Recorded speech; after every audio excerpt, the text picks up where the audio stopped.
Hello everyone, my name is xtian. Welcome back to my tube, and welcome back to another installment of I'm Not a Bigot, You Are Just Dense. This is like the first video that I make. This is not the kind of content that I usually make. This is very different for me. I'm trying it out.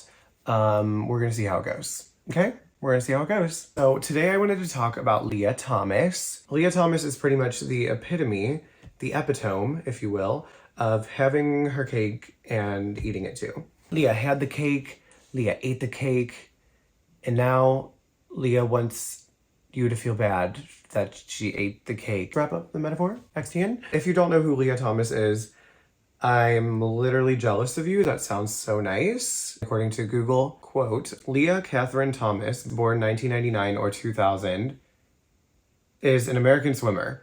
In 2017, she began studying at the University of Pennsylvania, from which she graduated in May 2022. She competed on the university's men's swim team from 2017 to 2020, and on its women's swim team from 2021 to 2022.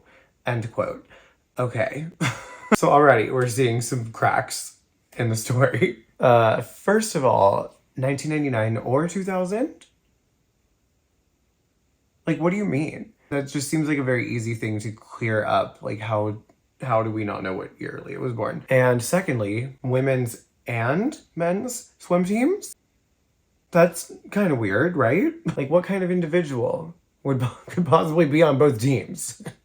Take a guess. Take a wild guess. I want to make a little disclaimer for you guys before I get into this video. I am not transphobic, okay? I know that is probably pretty obvious to most of you, but I know that there are still going to be some people who are going to be like, internalized, transphobia. I'm not transphobic. I have nothing against trans people. I don't have a problem with them. I'm not afraid of them. I'm not transphobic. Everything that I say in this video is about Lia Thomas as an individual. It is not about the trans community as a whole. I don't want that to be misconstrued at all. So I'm just going to say that because people are just really stupid, and people are going to think that I am coming after Lia because I'm transphobic, and that's not the case. I'm coming after Lia because she's a dick. Okay, so I'm gonna get canceled. I am gonna get canceled. Whatever, you guys. Take me to the brig, okay? Take me to the brig. Everything that I'm saying is true. I don't really care. So Lia identifies as a trans woman, and I'm probably going to be referring to Lia as she throughout this video. Not because I have any sort of respect for this individual at all, really, but I do have like eyes just like in my head. So like for me, this person's not really a man, like not really a woman either. It's like, they aren't Blair White, right? Like Blair White is like a woman, clearly. Like you look at Blair White and you're like, oh, like that's a woman. There's a girl. Chaz Bono, like you saw him, you met him, you'd be like, yeah, that's a dude, like for all intents and purposes, like Chaz Bono is a man, colloquially. Like, that's a man that we're looking at. Lia Thomas? I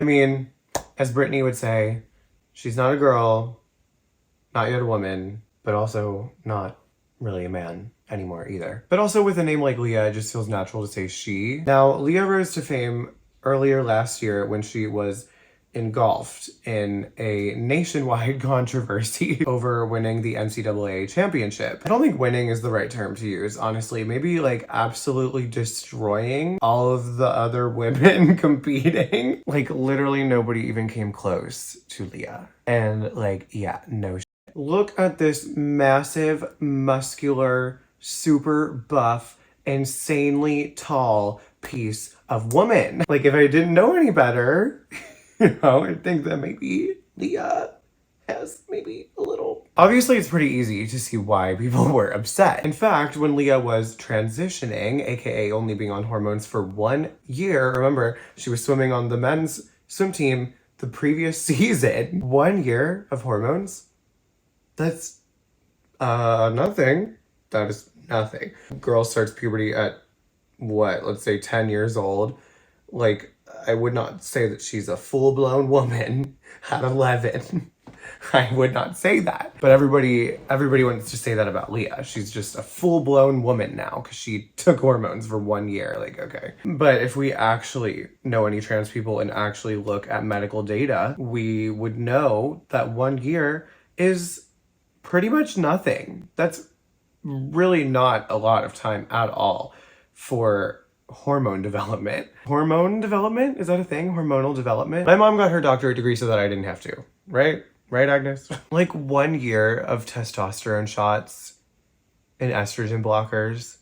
Like, come on, 1 year, girl, come on. Lia was only on hormones despite going through the entirety of male puberty and then transitioning in her 20s, only on testosterone blockers for 1 year. As someone who's been on them for 7 or 8, I could tell you the first year, about all they do is make you cry a lot. Anyone who thinks 1 year on hormones when you start in your 20s after developing as a male for your entire life up until that point, if you think it's doing anything to your body in that short amount of time, I'm sorry, but you're just mistaken. The idea that after 1 year, you're suddenly on a level playing field with biologically female athletes as a trans woman, having developed the entirety of your male puberty, male skeleton, aerobic lung capacity, heart size, muscle mass, bone mass, like, I can't with how stupid people are. Like any sane person transitioning from male to female with the size and stature of Lia Thomas would probably take a step back and be like, you know what? I am literally huge.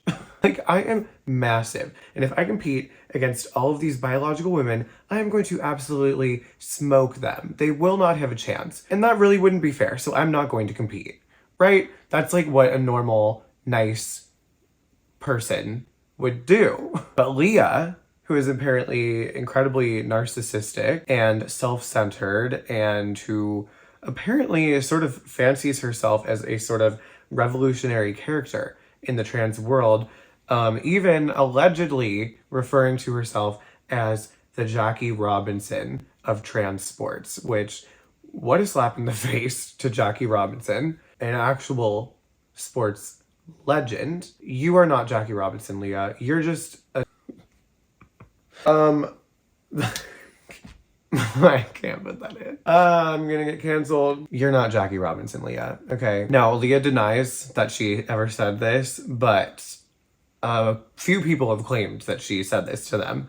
So take that as you will. I would not put it past her to have said that, because clearly she's very out of touch. But Lia did not have that thought. Lia did not think of others. You know, she didn't think of the unfairness. Lia thought, you know what? If I transition now, and I do it in enough time to compete against the women next year, I will win a national title easy. And that's just what she did. That's literally what she did. And now, before you say that I'm being dramatic, I'm being transphobic, I invite you to look no further than this photo.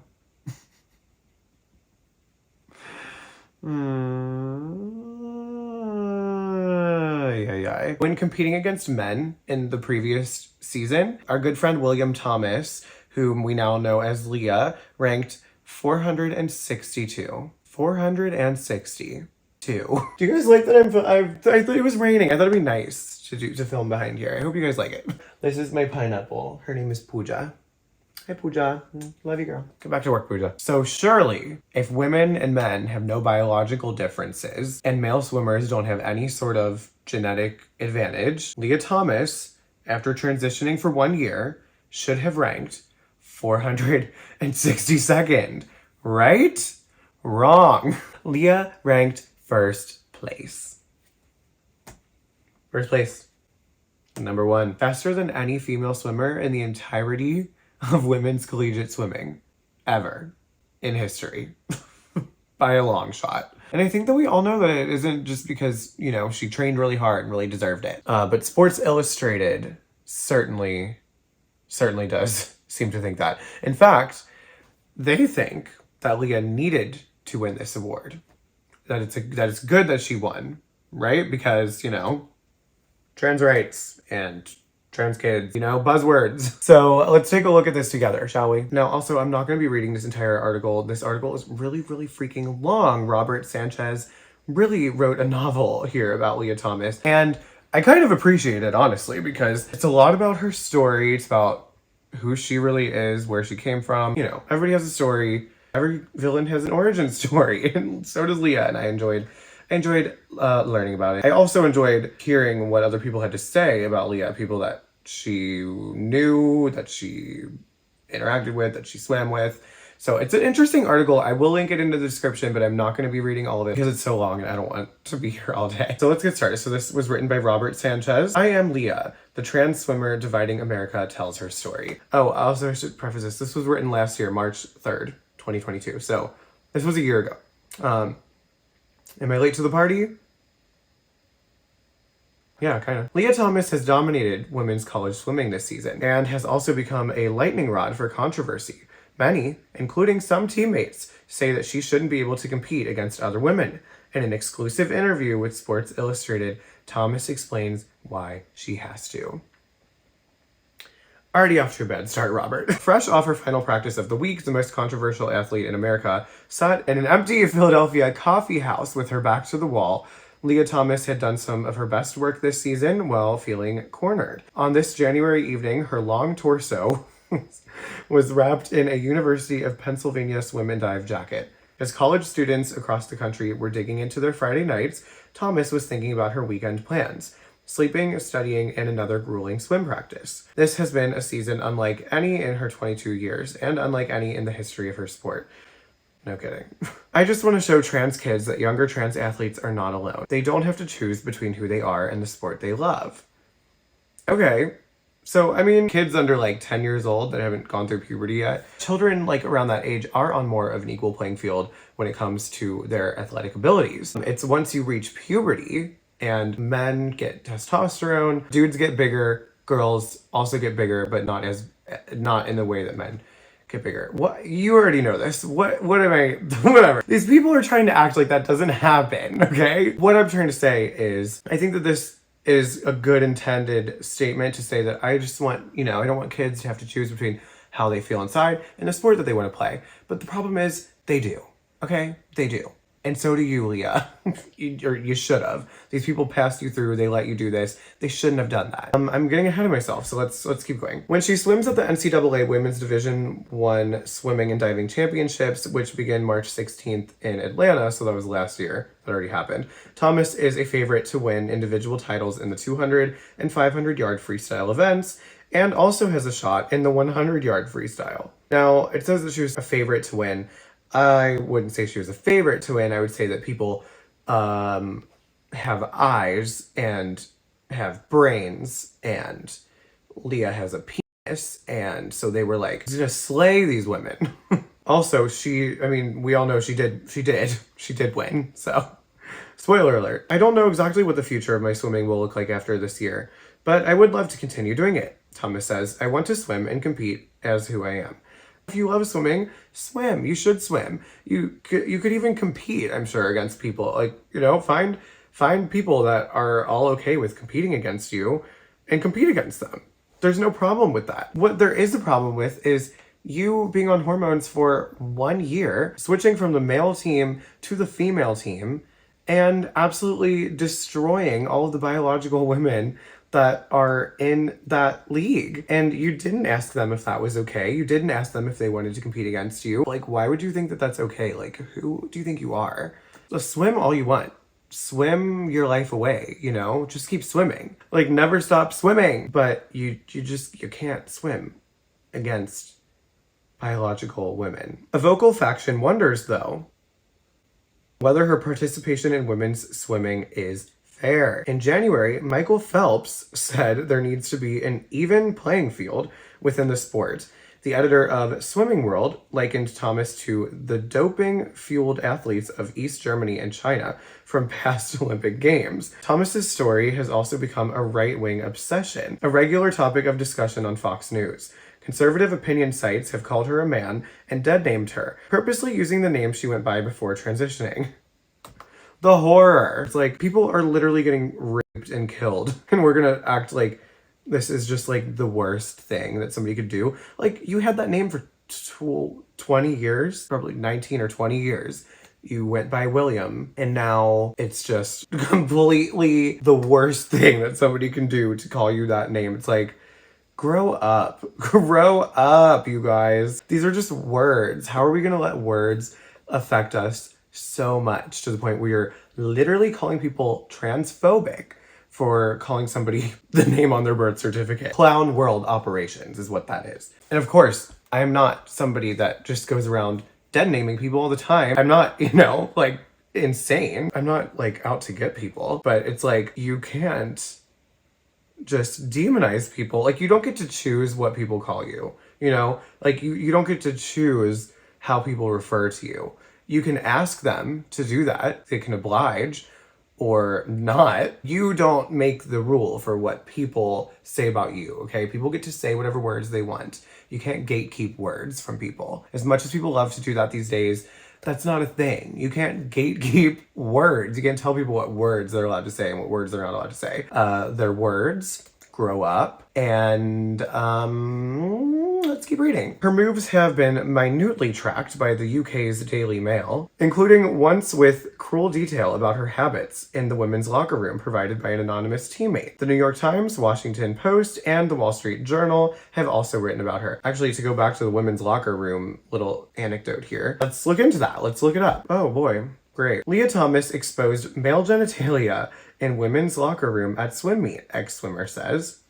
Perfect. Former collegiate swimmer Riley Gaines is calling on the NCAA to establish separate locker rooms for transgender student athletes, citing an encounter with former University of Pennsylvania swimmer Lia Thomas last year. While competing for the University of Kentucky, she and her teammates were forced to share a locker room with Thomas. Thomas, who was born male, sparked global controversy when she joined UPenn's women's swimming team in 2021 following hormone replacement therapy.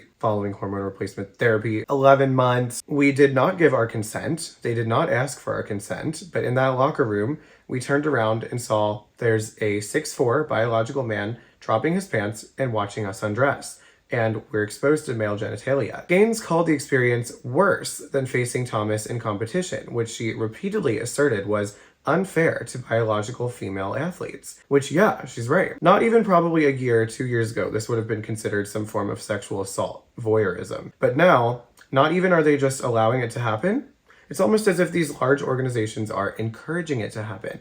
And that's the problem. That is exactly the problem. These girls don't want to swim against Lia. It's the university. It's the collegiate swimming competition as a whole that wants these girls to swim against Lia. It's weird. And it's just stupid. It doesn't make any sense. We've had men's sports and women's sports for ages for a reason. And now all of a sudden it's like, let's just let whoever wants to swim on whatever team they want. Not on my watch. To Gaines, an example of that encouragement was UPenn's nomination of Thomas for Woman of the Year last year. Thomas ultimately lost the bid following widespread outrage. Thank God. Thank God she didn't win that award. This is regressive and will strip away women's spaces, safety, and opportunities, including legally allowing men who identify as women to participate in and destroy the integrity of women's sports, as Lia Thomas and numerous other male athletes have done. I couldn't agree with you more, Riley. We can't continue to ignore these biological and anatomical differences between males and females, especially in sports and women's sports. I think a transgender category is not a bad option if what people are wanting is fairness and opportunities to succeed. I think it would be a waste of money and resources and time to make a whole transgender league. But also, it's not like any of the money that these schools get is actually going into education, so maybe they should put it towards that. Maybe make their fitness center mansions like 2 basketball courts smaller and just fund a transgender league. Like, I honestly think that's what it's coming to, because what is the alternative? To have a bunch of people that just can't play sports? I'm kind of getting ahead of myself though. I mean, yikes. Guys, are we okay with this? Like, are we all just okay with this? Like, are we okay with women being forced to compete with this person and not having any chance of winning? I'm not okay with that. I'm really not. Lia Thomas does not deserve any of the awards that she has won. She does not deserve any of her titles, and she is certainly not owed a spot on any swimming team. People like to say, oh, trans people should be able to play whatever sport they want because trans rights, blah, blah, blah. And it's like, you know what? Like, you guys look so dumb. Like, people these days are just so into the LGBTQIA+++ that literally all you care about is another trans person getting to do whatever they want. Even if it's completely unreasonable and is ruining a lot of cisgendered people's days. Usually biological women's days. It's always the biological women too. It's always the biological women that suffer the most. It's not cute. And so many gay people and straight people have just been suckered into this sort of mentality recently and drawn into this narrative that you have to just let people do whatever they want to do and go wherever they want to go. Like, no, you aren't special. You aren't cool. You aren't the Queen of England. You're just trans. And I hate to be the bearer of bad news, but when you transition from male to female or female to male, you have to accept that you aren't just going to be able to do whatever you want all the time. Like, there are certain things that you have to consider as a responsible adult human. Like, will my biology give me an unfair advantage in sports or an unfair disadvantage in sports? And if that's the case, then should I play? And the answer would be probably not. You know, like, I think most people would say, I probably shouldn't compete because it would be unfair either to me or to everybody else. Another question would be, would or could my genitalia potentially make others feel uncomfortable in a changing room, for example, or a locker room? And if that's a yes, again, then maybe you shouldn't change in there. You know, maybe you should change in a private bathroom or something, or maybe you should make sure that nobody has the potential to see you changing. Like, that's what normal people do, you know? Like, they're considerate of rules and regulations and of people's privacy and of their comfortability. Why is it that when someone transitions, they just feel like the world automatically owes them everything that they want? I think the answer is because it's not just them that are ruining things for cisgendered folk. Like, there are many a non-trans simp that would go out. Oh, my neighbor is leaving. Bye-bye. Is it really that late?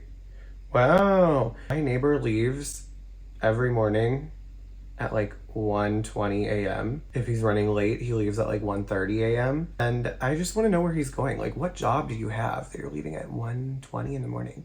Because I'm assuming, like, I mean, how far would your commute be at 1:20 in the morning? Like, there's no traffic.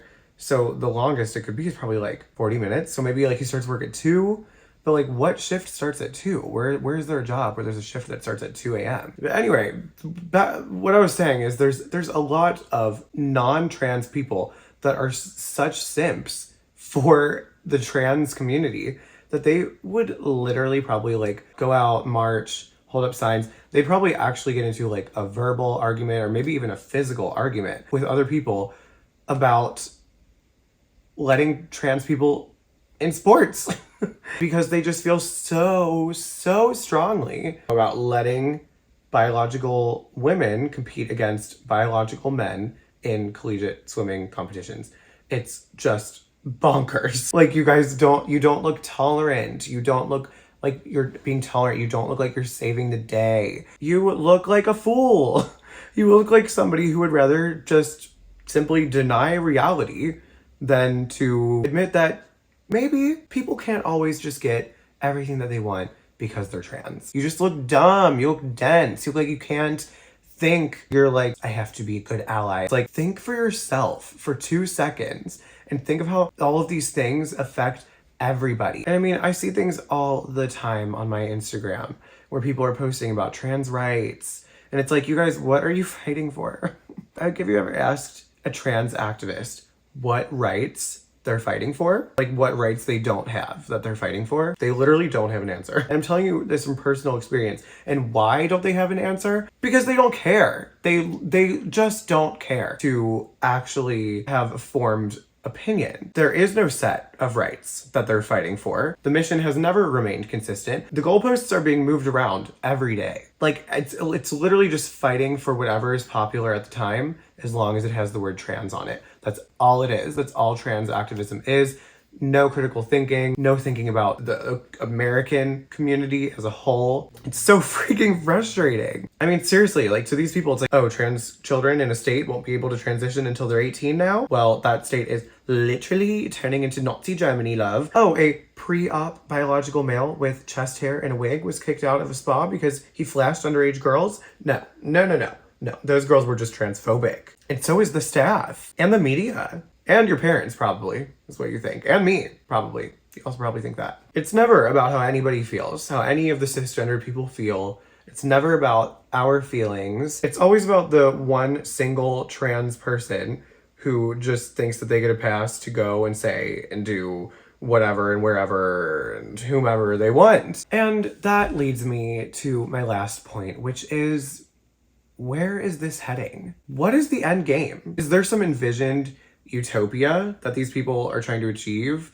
where you can just do whatever you want and be as gross as you want as long as you're gender non-conforming? Like, stop. Like, stop. That's not cute. There will never be a country or a world where everybody can just do whatever they want. Growing up comes with a few things. It comes with responsibility, and it comes with some rules, and it comes with learning what is considered to be fair and what isn't. In this effort to sort of integrate trans athletes into collegiate or professional sports, we might be increasing our open-mindedness and our tolerance, but we're also ultimately increasing the unfairness. It's not fair for the women that had to compete against Lia to have lost. And I think that Lia represents a very slippery slope. We've seen that the slope is slippery, boy have we, but I think that this is another level of slip. And honestly, even as a kid, I never liked like slip and slides or anything. I didn't think they were fun. I thought they were gross. Like, I just want all this to stop. But let me know, you guys.